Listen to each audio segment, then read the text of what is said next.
O perímetro. O perímetro. Força Nacional, secretário. Como? Força Nacional. Não chegou ainda. Não. Força Nacional não chegou ainda, possivelmente vem amanhã, são 20 policiais.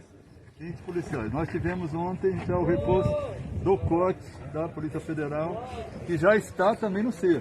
Já está. A Polícia Rodoviária Federal está desde o início com a gente, e as nossas forças, o DF, o secretário está aqui, inclusive, comigo, está aqui, participou comigo lá das incursões lá na mata agora no final da tarde.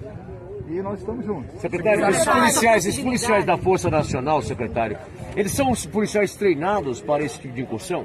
Esses que vêm, são escolhidos para isso? São policiais e grupos especializados de vários estados que estavam como reserva lá, e o secretário Anderson Torres ofereceu para vir para cá. Essa informação Isso é atravessar, isso eu falo. Você não tentativa dele se desempregar ou seria uma ação, possibilidade de uma ação audaciosa dele?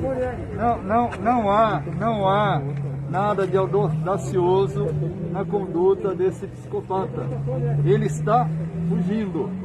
Ele está fugindo. Ele está no campo dele, de conforto dele, que é a mata.